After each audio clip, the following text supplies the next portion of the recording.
AVM coaching centre Kotananduru మీ పిల్లల బంగారు భవిష్యత్తుకు భరోసా ఇచ్చే ఏకైక సంస్థ మన ఏవిఎం కోచింగ్ సెంటర్ కోటనందూరు. అతి త్వరలో న్యూ బ్యాచ్లు TET plus DSC, EAMCET, POLYCET, APRJC, Sainik, Navodaya. AVM coaching centre Kotananduru.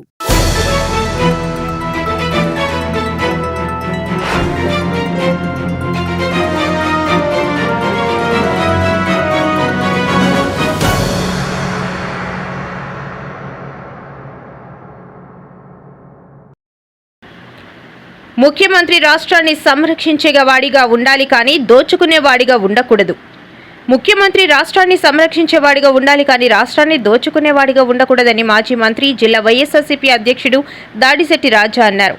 Kakinada జిల్లా కోటనందూరులో రచ్చబండ కార్యక్రమానికి అతిథిగా విచ్చేశారు. వైద్య కళాశాలలు ప్రైవేటీకరణ అడ్డుకునే ఉద్దేశంతో వైఎస్ఆర్సీపీ పార్టీ కోటి సంతకాల కార్యక్రమాలు చేపట్టింది. ఈ సందర్భంగా మాట్లాడుతూ మాజీ ముఖ్యమంత్రి జగన్మోహన్ రెడ్డి కేంద్రంతో పోరాడి 17 ప్రైవేట్ మెడికల్ కాలేజీలు తెచ్చి 5 కాలేజీలు పూర్తిగా నిర్మించారని, మిగిలిన కాలేజీలు నిర్మాణ దశలో మాత్రమే ఉన్నాయని, ఈ కాలేజీల నిర్మాణం వలన 600 పడకల ఆసుపత్రిగా కూడా మారుతుందని, పేద రోగులకు ఉపయోగకరంగా ఉంటుందని అన్నారు. ముఖ్యమంత్రి చంద్రబాబు నాయుడు పీపీపీ విధానాన్ని తీసుకొచ్చి ప్రైవేటు పరం చేస్తే పేదవారు నష్టపోతారని అన్నారు. ముఖ్యమంత్రి అనగా ప్రజల మాన ప్రాణ ఆస్తులు కాపాడడానికే ప్రజలు 5 సంవత్సరాలు అధికారం ఇస్తారని, పీపీపీ విధానం పేరుతో దోచుకోవడానికి కాదని అన్నారు. గత వైసీపీ ప్రభుత్వంలో రైతులకు యూరియా విత్తనాలు కొరత లేకుండా సచివాలయం, ఆర్బీకే సెంటర్ల ద్వారా అందేవని, రైతులకు మద్దతు ధర లభించేదని అన్నారు. ప్రస్తుత ప్రభుత్వంలో యూరియా కొరతతో రైతులు అల్లాడిపోయారని అన్నారు. అలాగే ప్రతి 100 కిలోమీటర్లకు ఒక నకిలీ మద్యం ఫ్యాక్టరీ ఉన్నాయని, ఆ మద్యాన్ని అన్ని బెల్ట్ షాపులకు, మెయిన్ షాపులకు అందజేసి ఆదాయాన్ని సమకూర్చుకుంటున్నారని అన్నారు. ఈ కార్యక్రమంలో ఎంపీపీ లగుడు శ్రీనివాస్, వైసీపీ మండల కన్వీనర్ చింతకాయల చిన్నబాబు, లాలం బాబ్జీ, వాసిరెడ్డి జమీలు, గొర్లి రామచంద్రరావు, వెలగ వెంకట కృష్ణాజీ, వేముల రాజాబాబు, వైస్ ఎంపీపీ కొర్రుప్రోలు రమణమ్మ, కోటనందూరు సర్పంచ్ గరిసింగు శివలక్ష్మి, నాయకులు కొర్రుప్రోలు కృష్ణ, గరిసింగు దొరబాబు, సుర్ల రాజు, వత్సవై నారాయణమూర్తిరాజు, కురందాసు రాము, ముక్కుడుపల్లి బాబురావు, తోలెం విజయ్, బండి నానిబాబు, జిగటాల కోట సత్యబాబు, వివిధ గ్రామాల సర్పంచ్లు, ఎంపీటీసీలు తదితరులు పాల్గొన్నారు.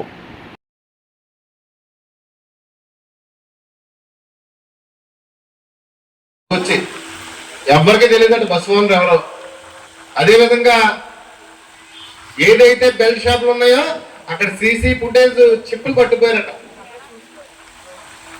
ఎందుకు పట్టుకుపోయారు చిప్పులు? ఆ షాపులు ఎందుకు మూసారు అంటే ప్రజలకు తెలియకుండా, బెల్ట్ షాప్ వల్ల జరిగింది ఇది అని ప్రజలకు తెలియకుండా మనల్ని బొకాయించేస్తున్నారు. ఓనర్ ఎవరో తెలియదట, ఆ బస్సు ఓనర్ ఎవరో. అంత తప్పుదోవ పట్టించుకుంటా ఈ రాష్ట్రాన్ని నడుపుతున్నారు. ఇంకొకసారి గుర్తు చేస్తున్నాను ముఖ్యమంత్రి చంద్రబాబు నాయుడు గారికి, ఈ రాష్ట్రానికి మీరు 5 సంవత్సరాల పాటు కస్టోడియన్ మాత్రమే. ఈ రాష్ట్రానికి మీరు రాజు కాదు.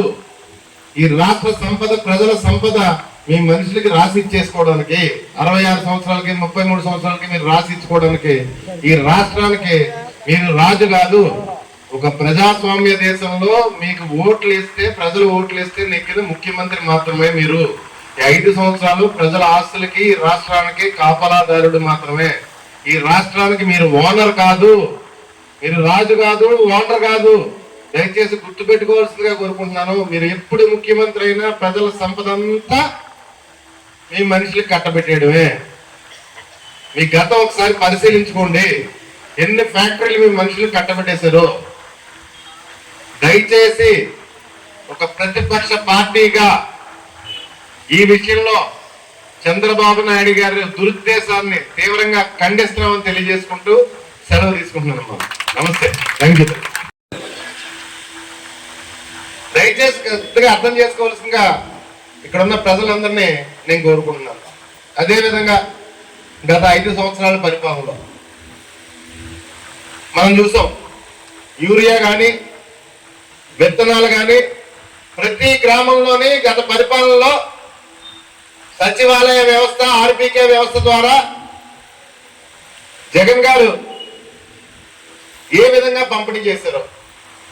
5 ఏళ్ళు అయిపోయింది యూరియా కొరత ఉందని మనం ఆలకించి, నిజమే కదా? మరి నకిలీ విత్తనాలు అది కూడా ఎప్పుడో గతంలో ఆలకించాం 5 ఏళ్ళకి ముందు.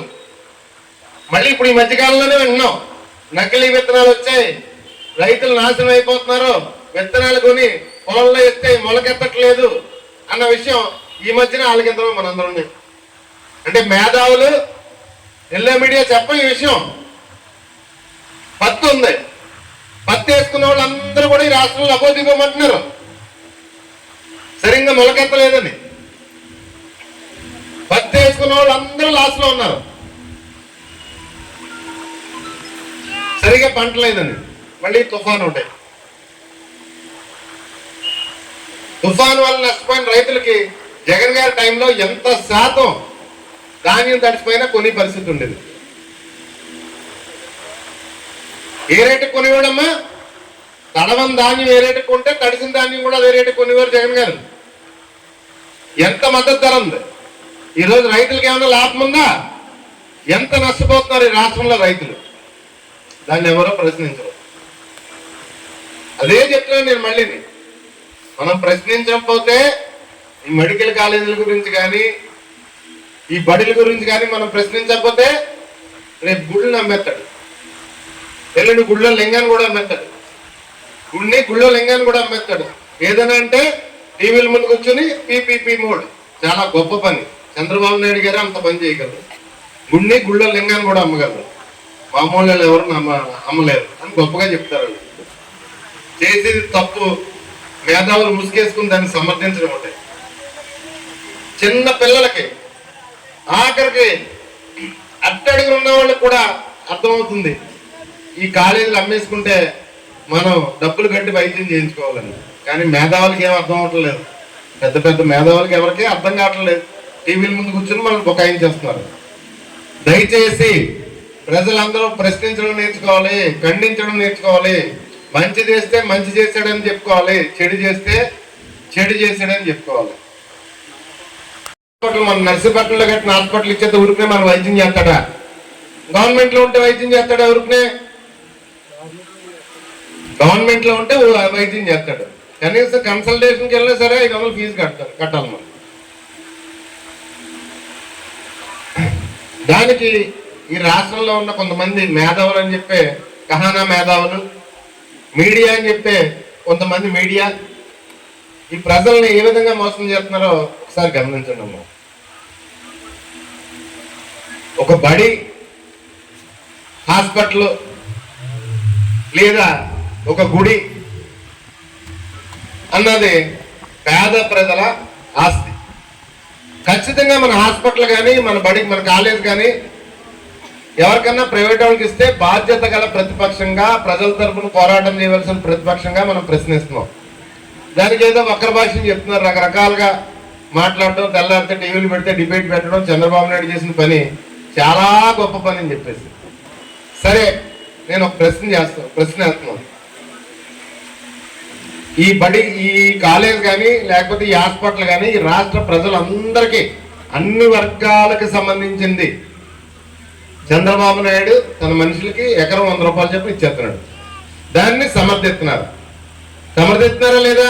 వాళ్ళ ఎల్లో మీడియాలోని వాళ్ళ టీవీల్లోని మేధావులు అందరూ కలిపి ఇదే కొనసాగింపుగా చంద్రబాబు నాయుడు ఒక గుడిని అలా చేస్తే ఆదాయం వచ్చే గుళ్ళన్నీ, ఈ రాష్ట్రంలో పెద్ద పెద్ద గుళ్ళన్నీ లేదా చర్చ్ అవని, మసీద్ అవని ఆదాయాలు వచ్చి ఒక 60-70 సెలెక్ట్ చేసుకుని తన మనుషులకి ఇచ్చేస్తే ఇలాగే వెనకేసుకొస్తారా ఈ రాష్ట్రంలో మేధావులు అందరూ? అంటే చంద్రబాబు నాయుడు మనం గుడికి వెళ్ళాలంటే చంద్రబాబు నాయుడు మనుషులకి డబ్బులు కట్టి వాళ్ళు పర్మిషన్ తీసుకుని మనం గుడికి వెళ్ళాలా? అంటే బడి ఇచ్చేసినాడు, గుడి ఇచ్చేయడం పెద్ద పనే ఉంది. బడితే సమర్థించున్నారు, గుడిచ్చినా సమర్థించారు కదా. చాలా గొప్ప పని చేశాడు చంద్రబాబు నాయుడు అని. గుడి అవని, చర్చ్ అవని, మసీద్ అవని ఈ రాష్ట్రంలో ఒక 50-60 సెలెక్ట్ చేసిన గట్టిగా భక్తులు వెళ్ళి ఆదాయాలు వచ్చి వాళ్ళ మనుషులకి ఇచ్చేస్తే అది కూడా సమర్థించారా? పీపీపీ మోడ్ చాలా గొప్పదని ఖచ్చితంగా ప్రశ్నించాలి. ఎవరు ఆస్తులు ఎవరికి ఇచ్చేస్తారు? ఈ ప్రజల ఆస్తులే. పేద ప్రజల కోసం జగన్మోహన్ రెడ్డి గారు కేంద్ర ప్రభుత్వం సహకారంతో సమకూర్చిపెట్టిన ఆస్తులు పేద ప్రజల వైద్యం గురించి. ఇన్ని కబుర్లు చెప్తారు, ఇన్ని నీతి కబుర్లు చెప్తారు. సుమారు 20 రోజులు పైన అయిపోయింది ఆరోగ్యశ్రీ ఆగిపోయి. పేద ప్రజలకి ఉచిత వైద్యం కోసం కార్పొరేట్ హాస్పిటల్కి వెళ్ళినా సరే పేద ప్రజలు ఉచిత వైద్యం చేయించుకోవాలని చెప్పి సదుద్దేశంతో రాజశేఖర రెడ్డి గారు పెట్టిన ఆరోగ్యశ్రీ మహానుభావుడు ఆయన ముఖ్యమంత్రి అయిన కాడి నుంచి నేటి వరకు ఎవరు దాన్ని ముట్టుకుని సాహసం చేయలేదు. ఈ డిబేట్లు పెట్టేవాళ్ళు కానీ, ఈ మేధావులు కానీ, ఇంతమంది వేలాది మంది పేద ప్రజలు ప్రాణాలు పోతున్నాయి.